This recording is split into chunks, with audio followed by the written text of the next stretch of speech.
Hello, hello à tous! Vous êtes sur le podcast Upgrade Your Mindset et Agissez, le podcast qui explore la quête de soi, le développement personnel, le business et les situations de vie.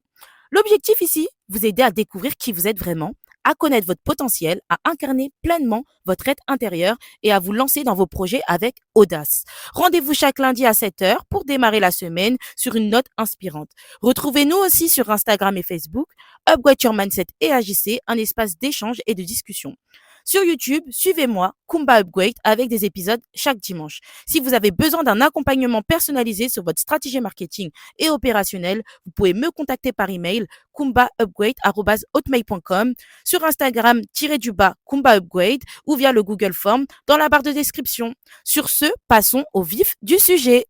Hello la team, j'espère que vous allez bien. Aujourd'hui, on se retrouve pour un nouvel épisode de podcast. Je suis tellement contente, de toute façon, ça doit s'entendre à l'intonation de ma voix. Aujourd'hui, on est au mois d'avril, on est le 7 avril plus précisément. Je suis trop refaite parce que je vous explique, depuis des années là maintenant, j'aime bien organiser mon anniversaire. C'est pas forcément des anniversaires où j'invite du monde ou je sais pas quoi, enfin non. Franchement, j'ai la flemme. Honnêtement, c'est en famille. Voilà, voilà. On est vraiment sur des anniversaires très intimistes parce que plus l'âge passe, plus le temps passe, je me rends compte d'une chose que il faut vraiment profiter avec ses proches. Ça, c'est quelque chose que je mets en place dans ma vie depuis très longtemps maintenant. Ça veut dire que c'est vrai qu'à l'adolescence, on aura des moments où on voudra plus être à l'extérieur du foyer, vagabonder avec nos amis, faire des trucs avec des amis, etc. Et on se rend pas compte que on privilégie parfois ces moments-là au lieu de privilégier nos moments avec nos familles.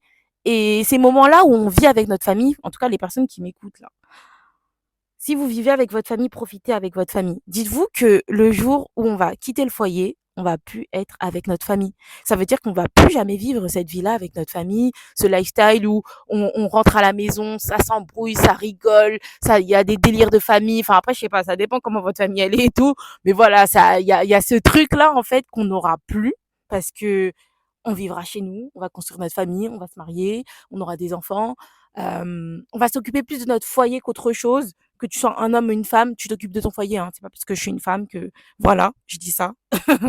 On est bien d'accord. Mais juste pour vous dire que on va plus jamais vivre cet instant où on sera H24 avec notre mif. Après, voilà, c'est à nous de créer cette routine. C'est pour ça que d'ailleurs, je vous conseille, si vous avez des différences avec votre famille, si vous avez des problèmes de communication, des problèmes avec votre famille, essayez de les restaurer avant de partir. Et après, parfois, pour certaines familles, pour certaines personnes, quand vous allez vous les éloigner de votre foyer familial, là où vous avez grandi, vous allez naturellement plus vous rapprocher d'eux. Parce que vous allez vous dire, oui, bon, bah, tous les jours, il faut que j'ai des nouvelles de ma mère, tous les jours, il faut que j'ai des nouvelles de mon père, il faut que j'ai des nouvelles de mes frères, de mes sœurs. Mais ça dépend, c'est pas tout le monde, ça fonctionne comme ça. Donc, si vous avez la possibilité de restaurer vos relations, faites-le. Faites-le, faites-le. On sera amené à être parfois loin d'eux, vivre dans d'autres villes, dans d'autres pays. Voilà, on n'aura pas forcément tout le temps de se voir. Mais moi, le conseil que je peux vous donner, privilégiez ces moments-là avec votre famille, que ce soit votre anniversaire, si vous avez la possibilité. Fêtez votre anniversaire avec votre famille. Fêtez vos anniversaires avec vos proches, c'est très, très, très important. Parce que c'est des souvenirs qui seront ancrés à vous à jamais, concrètement. Ce sera des souvenirs qui seront ancrés en vous à jamais et on n'a qu'une famille. Même si on se crée une famille quand on n'a pas la possibilité d'avoir notre famille, c'est pas le must have, qu'on se dise la vérité. Parce qu'en fait, on rentre dans une matrix, je trouve, qui est pas nuancée. On rentre dans une matrix où, en gros, heu, on délocalise les priorités de notre vie parce que, on veut moins prendre sur nous. Parce qu'on n'a pas envie de se prendre la tête. Alors qu'en fait, je suis désolée, mais comme j'ai déjà dit dans d'autres épisodes de podcast, moi personnellement, les seules personnes pour qui genre j'ai pas de fierté, c'est ma famille. Je dis la vérité. Parce que tout simplement, les liens du sang, c'est très important et on peut pas s'amuser à briser les liens du sang. concrètement. Et quand je dis ça, c'est vraiment les personnes avec qui on a grandi, les personnes avec qui on a été dans le même foyer, on a été dans la même maison, on a été éduqués par les mêmes personnes. Vous voyez ce que je veux dire? En fait, on peut pas se permettre après moi, c'est ma mentale, hein, c'est ma mentale, peut-être c'est la foi, peut-être c'est ma religion, j'en sais rien qui me qui me fait penser comme ça, mais en tout cas, pour moi, la famille, c'est très important et malgré tout ce qui se passe dans une famille, parce que toutes les familles a ses embrouilles, a ses hauts, ses bas, a son caractère, il faut savoir cohabiter ensemble, il faut savoir prendre sur soi, il faut savoir aimer avant tout, il faut savoir pardonner et arrêter d'avoir cette rancœur dans le cœur qui est trop forte, en fait. C'est du poison, la rancœur, hein, vraiment. Pour le cœur, c'est vraiment un poison et vraiment plus se dire: «J'aime cette personne et même si on s'embrouille, c'est pas grave, c'est OK». En fait, il faut assumer cet aspect aussi de on s'embrouille, on se dit les choses. Vaut mieux être dans une relation où on se dit les choses que être dans cette pudeur de: «Ah bah, vas-y, je dis rien, je m'écrase». Non, non, non, c'est pas comme ça que vos relations, elles vont s'améliorer. Regardez, pourquoi avec vos amis, avec les personnes de votre entourage, en dehors de votre famille, ça se passe bien? Parce que vous osez lui leur dire ce que vous pensez, même si ça clash. Ça fait quoi, en fait? Moi, personnellement, je préfère 1000 fois me clasher avec une personne, c'est une preuve que je l'aime. Je me clash pas avec toi, c'est que je t'aime pas, en fait. Moi, c'est comme ça que je fonctionne. Si je te dis pas les choses, en tout cas, moi, au vu de ma personnalité, moi, je suis une personne, si j'ai quelque chose à te le dire, je te le dis en face, en fait. Je le dis en face et je te dis tes 4 vérités. Et ça, c'est ma preuve d'amour, en fait. Parce que je préfère me clasher avec toi, te dire ce qui m'a pas plu, qu'en fait, garder le truc dans mon cœur, ne pas te calculer et m'éloigner de toi, en fait. Moi, c'est comme ça que je fonctionne. J'ai pas le temps, en fait. Si avec toi, je prends pas le temps de m'embrouiller avec toi, que j'ai aucun ressenti envers toi, c'est que c'est mort. C'est que c'est mort. Et c'est réel, hein. Cette phrase-là, quand on vous dit que je préfère être énervé contre une personne, ressentir quelque chose contre une personne, que rien ressentir, c'est tellement fort. Parce que si tu ressens quelque chose envers une personne, c'est que déjà, tu as des émotions, tu as des sentiments envers cette personne, qu'ils soient bons ou mauvais ou moins bons. Tu as des sentiments envers cette personne. Je préfère ressentir quelque chose que rien ressentir. Que limite, être là, bah vas-y, tu un membre de ma famille, mais vas-y, je te calcule pas. Il y a aucune considération. Et la famille, c'est pas qu'avec la parole, hein, c'est avec les actions. Quand tu as de la considération envers une personne, tu peux ressentir de la déception, tu peux ressentir de l'amour, tu peux ressentir plein de choses, mais tu ressens quelque chose. Quand tu ressens rien pour une personne, c'est que tu l'aimes même pas 1%, même pas 1%, c'est que tu la considères même pas. C'est pour ça que je vous dis, pour revenir dans mes moutons, voilà, je voulais parler quand même de la famille avant ça. Pour mon anniversaire, surtout là, on rentre dans un âge qui est très intéressant, qui est très crépitant. J'ai organisé hier soir ma journée d'anniversaire. Je suis tellement contente. Peut-être que je vais vous vloguer, je sais pas. Parce qu'en fait, je trouve que c'est bien de le fêter avec sa famille. Moi, de toute façon, mon anniversaire, il est sur le mois complet. Voilà. Là, début du mois, je suis partie au ski, etc. Je me suis offert ce voyage. Dans la vie, il faut savoir se faire plaisir. Voilà. Mes anniversaires de l'année dernière, pareil, tout le mois, je me fais plaisir, mais à fond la caisse. J'étais partie encore au ski. Et aussi, j'ai payé, enfin voilà, j'ai vraiment ralassé beaucoup de choses pour moi, concrètement. Journée au top le jour de mon anniversaire, comme d'habitude. Mais bon, cette année, je me suis dit, Kumba, voilà, t'avances dans l'âge, tu dois te faire plaisir, te recentrer sur toi-même aussi, etc. Là, cette semaine, je vais réserver. Voilà, je vais booker tout ce que j'ai à faire le jour de mon anniversaire. Il y aura un moment avec ma famille, il y aura un moment avec des personnes que j'aime, il y aura des moments avec moi-même, concentré sur moi, me faire plaisir et tout. Voilà, parce que après, c'est pas évident, hein. Si vous êtes un peu comme moi, vous avez l'habitude de vivre un certain lifestyle qui vous fait plaisir. Moi, par exemple, aller au hammam, c'est quelque chose qui me fait du bien, c'est quelque chose qui est mensuel, voilà, qui est normal pour moi, voilà. C'est pas c'est pas quelque chose, enfin, je suis reconnaissante de pouvoir aller tous les mois au hammam, d'aller régulièrement me faire masser et cetera, dans un centre de massage, d'avoir ce petit train de vie et cetera. Mais d'ailleurs que je vais aussi faire le jour de mon anniversaire, pas le jour, mais le mois de mon anniversaire, ça, il y a pas de souci. Mais c'est pas ça mon cadeau d'anniversaire. Mon cadeau, ce sera le jour même. Voilà, ce sera le jour même.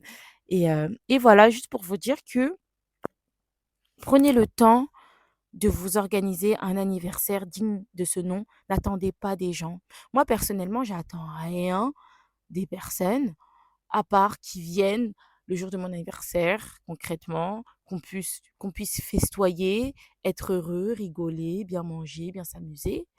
Voilà, j'attends rien. Du moment que je me fais plaisir, c'est tout ce qui compte. Du moment que je me fais plaisir, que je passe un bon moment avec moi-même, que je me recentre envers moi-même, que je m'apporte de l'amour, de l'attention, c'est tout ce qui compte. Après, le reste, c'est un plus. Moi, j'attends pas de cadeaux, hein. Je vous dis la vérité, j'attends pas de cadeaux, mais j'en reçois. J'attends rien. J'attends rien.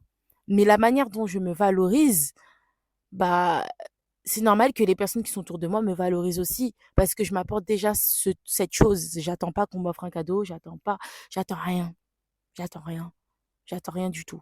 Par contre, si je t'invite à mon anniversaire, c'est que je tiens à toi et tu dois m'honorer. Tu dois venir. J'attends pas que tu m'offres un cadeau, mais après, si tu m'en offres un, tant mieux. Voilà. Parce que chaque personne a ses langages de l'amour. Bon, voilà, je vais pas vous le dire, mais voilà. Mais en tout cas, je pense qu'en expliquant tout ça, il y a quelques touches que vous avez dû remarquer de mon langage de l'amour. Mais voilà, en tout cas, je suis trop contente. J'ai trouvé enfin ce que j'allais faire le jour de mon anniversaire. J'étais en train de réfléchir et voilà. On va partir sur quelque chose comme ça et après, je sais très bien que je vais faire autre chose aussi, mais dans tous les cas, je vais vous le filmer et tout, je vais vous faire un vlog et tout et tout. D'ailleurs, le vlog au ski, bah, j'en ai 2. Il y en a un de l'année dernière que j'ai pas sorti et j'en ai un de cette année qui va sortir, je sais pas encore quand, peut-être en juin, je sais pas, je verrai. Mais juste pour vous dire, soyez reconnaissant envers vous-même, faites-vous plaisir, hem, soyez bien avec vous-même. Soyez bien avec vous-même et n'ayez pas peur de vous retrouver seul le jour de votre anniversaire, juste pendant même un instant. Moi, au niveau de comment j'ai organisé ma journée, on sera vraiment sur une journée qui sera complète, où il y aura des moments où je vais me retrouver seule avec moi-même, où il y aura des moments où je serai accompagnée, où il y a des moments vraiment je vais vraiment profiter au maximum de cette journée. Après, une chose que je voulais dire, je comprends, il y a des c'est pas pour tout le monde que c'est la joie, le jour de son anniversaire.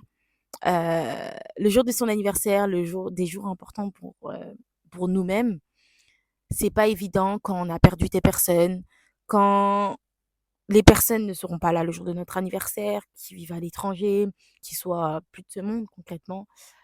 Quand on vit des choses, hein, même des réussites dans notre vie, hein, c'est pas évident, je comprends. Donc ça peut vous rappeler des mauvais souvenirs, vous dire: «Ah ouais, mince, il y a pas cette personne-là» et cetera et je comprends, c'est difficile de faire ce deuil. Il y a des personnes qui feront jamais ce deuil de toute leur vie, concrètement. Ça veut dire qu'ils vont jamais prendre plaisir à vivre leur anniversaire. Mais un conseil que je peux vous donner, essayez de transformer cette tristesse en joie. Essayez de transformer cette tristesse en joie. C'est pas évident, j'entends bien, mais essayez d'être reconnaissant, d'être toujours sur terre et de toujours faire vos preuves de vos tests concrètement, parce que la terre, c'est un test, hein, même si aujourd'hui, on a nos objectifs, on a notre développement personnel, on a toutes ces choses-là. Stay focus of God. Vous voyez ce que je veux dire? Ça veut dire que dans tous les cas, tu dois toujours rester concentré sur ta foi, sur ta religion, sur ta mission de vie sur terre. Parce que ta mission de vie première, elle est envers Dieu, tu vois. Donc, remercier le Seigneur qu'on est toujours sur terre, remercier Dieu pour tout ce qu'il nous permet de faire, parce que tout ce qu'on vit, c'est grâce à Dieu. Voilà, même si aujourd'hui on parle de manifestation, machin, machin, moi j'en parle pas personnellement. Moi je sais que je fais des actions, je fais les causes et c'est Dieu. C'est Dieu qui m'accorde cette possibilité. Ça veut dire que c'est pour ça que j'arrive mieux à accepter le fait que parfois certaines choses ne fonctionnent pas parce que c'est pas la volonté de Dieu, point barre. Et moi, personnellement, j'ai pas envie d'aller à l'encontre de la volonté de Dieu. Je vous l'ai déjà fait part, hein, dans d'autres épisodes de podcast, que moi, je suis même prête à renoncer à mes rêves, alors que Dieu seul sait que, voilà, c'est très important pour moi, pour satisfaire la gloire de Dieu, hein. Je vous dis la vérité, concrètement, concrètement. Donc, juste pour vous dire que je comprends cette situation où on a perdu des personnes, où on aime des personnes, et ils seront pas là à notre remise de diplôme, ils seront pas là pendant des moments importants de notre vie, pendant notre mariage, pendant notre anniversaire, pendant plein d'événements, des moments tristes, des moments où on aurait aimé entendre leur voix, entendre leurs conseils. Mais mettez-vous dans la peau de ces gens-là, entre guillemets. Mettez-vous dans sa réflexion. C'est pour ça qu'il est très important de vivre des choses avec les gens et chercher à les connaître réellement.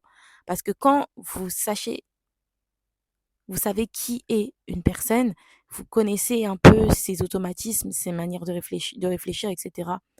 Et vous aurez ses conseils à travers ce que cette personne vous aura laissé de son vivant. Vous voyez ce que je veux dire? Et sachez aussi vous pardonner par rapport au passé, par rapport à des choses que vous aurez fait, des choix que vous aurez fait dans votre vie qui n'ont pas été dans votre avantage et aller de l'avant.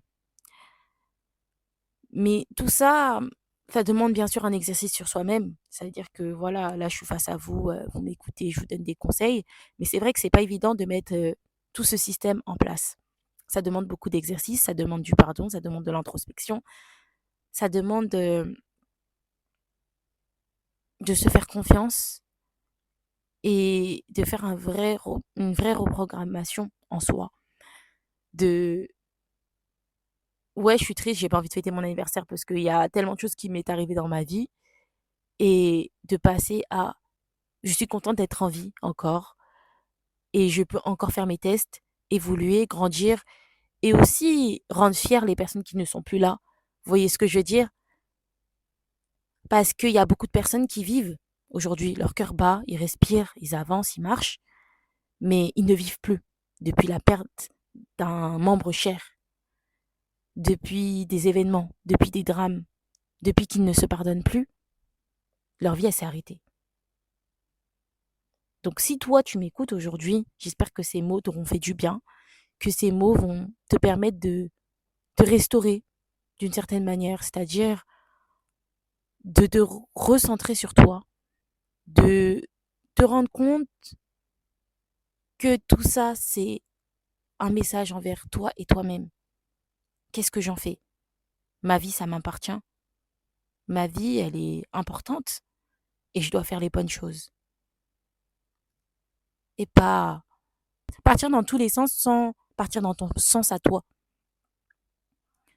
Te morfondre, comme je vous l'ai déjà dit, c'est tout à fait normal de se morfondre, c'est tout à fait normal de morfondre. Enfin, voilà, c'est un grand mot. C'est tout à fait normal d'avoir des émotions et de les extérioriser. Maintenant, c'est à toi de voir qu'est-ce que je fais de ces émotions. Qu'est-ce que je fais de toutes ces choses-là. Faire un bilan. Faire un bilan. Faire un bilan. Tout ça pour vous dire que on est au mois d'avril, le mois de mon anniversaire. Et c'est un mois qui est très important pour moi. Et c'est un moment pour moi de juste me festoyer. Voilà, de me faire plaisir à mort, voilà, de m'organiser vraiment cette journée qui est centrée sur moi, concrètement, centrée sur moi et tout le mois aussi, hein, concrètement, à faire que des choses que j'aime. Et ça, c'est quelque chose que j'apprécie totalement, d'investir en moi, d'investir dans mon bonheur, d'investir dans mon plaisir, d'investir en moi et voilà, hein, et faire le bilan de mon avancement du début de l'année, de mon âge, etc. Mais voilà, après, moi, j'ai une réflexion au niveau de l'âge, hein, c'est pour ça qu'il faut faire au mieux. Mais souvent, les regrets, les machins, ils viennent parce qu'on n'est pas forcément très satisfait de nous. Et ça peut arriver. Ça peut arriver. C'est pour ça, essayez d'être au maximum fier de vous, au-delà de vos réussites professionnelles, d'acquisition, machin, non. Soyez content de choses qui sont accessibles, de respirer, d'avoir la santé, parce que c'est pas donné à tout le monde. C'est quelque chose de très précieux. De vous lever le matin, de sourire, de rire, de faire des choses que vous aimez. Voilà. Le reste, c'est un plus. C'est un plus. Je vous le dis parce qu'on a tous des envies, voilà. Avant 30 ans, j'ai envie d'avoir telle chose. Avant 40 ans, j'ai envie d'avoir telle chose. Mais parfois, tu l'auras peut-être pas. Donc, il faudra te raccrocher à autre chose. Voilà. J'ai la santé, j'ai la mobilité, j'ai la joie. euh, j'ai les finances. Voilà. Un minimum de finances pour pouvoir me loger, me nourrir, me vêtir, me faire de temps en temps plaisir. Dieu merci. Et voilà. Mais juste tout le temps vous raccrocher à quelque chose de positif. Peu importe vos objectifs de vie. Toujours, toujours, toujours. C'est pas de l'hypocrisie, c'est juste de savoir se relativiser et ne pas se faire du tort envers soi-même. Parce que avoir cette émotion de je ne suis pas fière de moi, c'est méchant. Très méchant, très, très, très méchant. et ça, c'est de l'autodestruction. C'est de l'autodestruction, c'est des regrets, c'est un mood qui est pas forcément bon. Voilà. Donc sur ce, la team, je vais vous laisser. Je vous souhaite à tous un joyeux anniversaire aux personnes du mois d'avril. Faites-vous plaisir et faites-vous confiance. Profitez avec vos proches. Aimons-nous vivants et festoyons pour les personnes qui ne sont plus de ce monde. Faites-vous plaisir et n'oubliez jamais que vous êtes important. Je tenais à mettre une note concernant, le fait que je parle de rancœur, de famille et cetera. On n'a pas tous les mêmes problèmes. Il y a des problèmes qui sont inconcevables. Toujours nuancés. Là, c'est vrai que j'étais partie dans un truc, mais tout simplement parce que c'est vrai que on aura tendance à être beaucoup radical maintenant. Beaucoup radical, à plus rien supporter. Mais si c'est quelque chose de supportable pour vous, supportez et pétez un câble et dites vos vérités. Voilà. Mais en tout cas, si par contre c'est des trucs, des dingueries et tout, ça non. Ça, c'est à vous de voir. Voilà, c'est à vous de voir. Je vais pas me positionner et tout, c'est à vous de voir. Mais voilà, moi, je comprends des personnes qui coupent les ponts avec leur famille, qui coupent les liens du sang, tout simplement parce que c'est trop, en fait, au niveau de leur sécurité, au niveau de leur paix intérieure, au niveau de qui ils sont, en fait. Il y a des vrais problèmes dans les familles. Hein. C'est pas toutes les familles qui arrivent à trouver un terrain d'entente. Non, non, non, non. Il y a des familles qui sont destructeurs, qui, non. Voilà. En tout cas, c'était juste ce petit point que je voulais ajouter, de petites nuances, que oui, je comprends les personnes qui préfèrent s'éloigner de leur famille. Et vous avez raison. Voilà. Vous pouvez vous éloigner tout en gardant le lien du sang, prendre des nouvelles, etc. Mais vous protéger. Et ça, il y a rien de mal à ça. Hein. Vous pouvez tout le temps vous protéger. Protégez-vous tout le temps de n'importe quelle situation, que ça soit votre mari, votre femme. Enfin voilà. Si vous devez vous protéger de quelqu'un, des amis, des connaissances, au travail ou quoi, protégez-vous. Votre sécurité avant tout, votre paix mentale avant tout. Ça, il n'y a pas de souci. Après, c'est vrai que ça peut être compliqué d'avoir sa paix mentale dans une famille parce que dans les familles, il y a toujours des hauts et des bas. Vous voyez ce que je veux dire? Mais en tout cas, si c'est paix mentale, en gros, voilà, ils te prennent vraiment trop ton énergie, ils te drainent jusqu'à tu te mets de côté ta santé, non, non. Essaye de revoir ta relation avec eux. Peut-être il faut que tu prennes un peu plus de distance, mais tout en restant en contact avec eux, mais de manière éloignée. Tu vois, peut-être tu mets trop les organes, voilà, et c'est ta manière d'être, mais il faut pas être comme ça avec eux. Alors si ça te, voilà, si ça détériore, ça te détériore, ça sert à rien. Voilà. Sur ce, la team, je vais vous laisser. Je vous fais des gros bisous et je vous laisse avec la suite de l'épisode de podcast. C'était important pour moi de rajouter cette partie de nuance. Voilà. Je vais vous laisser. Bisous. Sur ce, je vais vous laisser, la team. Gros bisous. On se dit à lundi prochain à 7h. Bisous. Bye.